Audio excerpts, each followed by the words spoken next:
I want to get into some of the questions that he had in the book and see if we can't get some discussion going.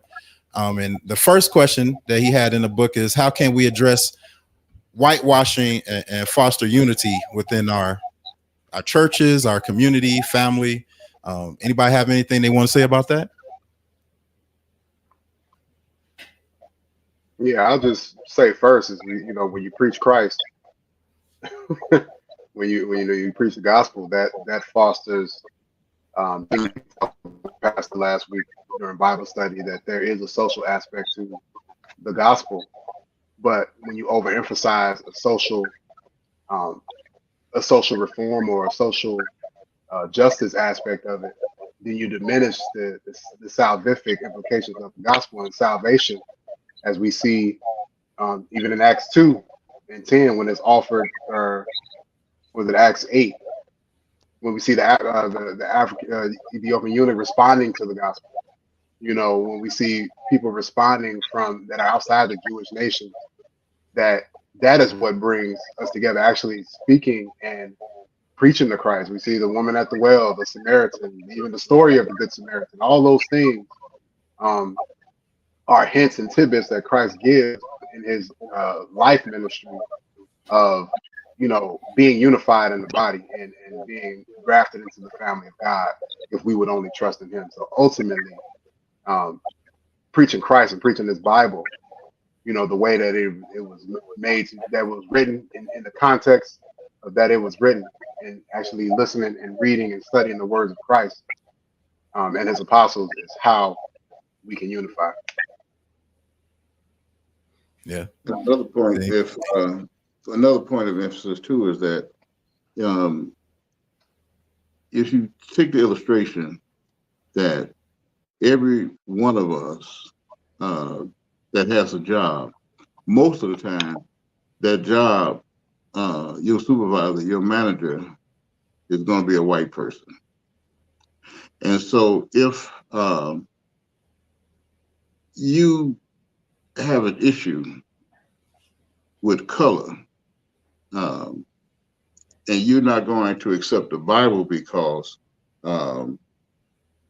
people say that, or they have whitewashed it so that it could be presented in this way. And so why would you have an issue with the Bible having a white Jesus when you go to a job and you got a white boss? The thing is that people put too much emphasis on the color of things when you need to be digging deeper. And as Brandon has said, you too, Charlie, we're talking about salvation. We're talking about Christ coming to save the world. It didn't matter what color he was. But yes, we do need to study and go into these various topics so we can have a conversation with those who are hooked or hung up on, the white Jesus thing. But my response to them would be like most of the stuff that you have to deal with, you're dealing with a white person, but you're not rejecting them.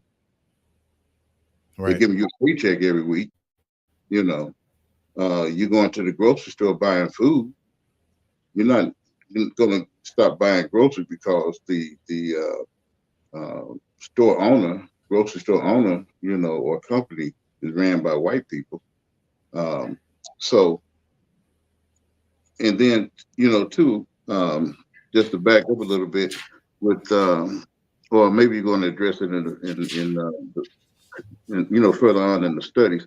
But when I was studying the early church fathers, August Augustine and Tertullian and those guys, all of these years, I never thought to research their ethnicity. I always assumed they were Jewish, and then come to find out in studying this lesson that they, came from parts of Northern Africa. So there's a lot of interesting things that we're going to encounter in this book. And as we get more proficient in presenting the gospel, and especially to those who are hung up on this white sensation about Jesus, I don't think they're going to have an answer for this if they let you get your conversation in. Because usually those groups are so argumentative, you can't really get a conversation going with them because they're constantly spewing, their wrong information. Mm-hmm. Okay.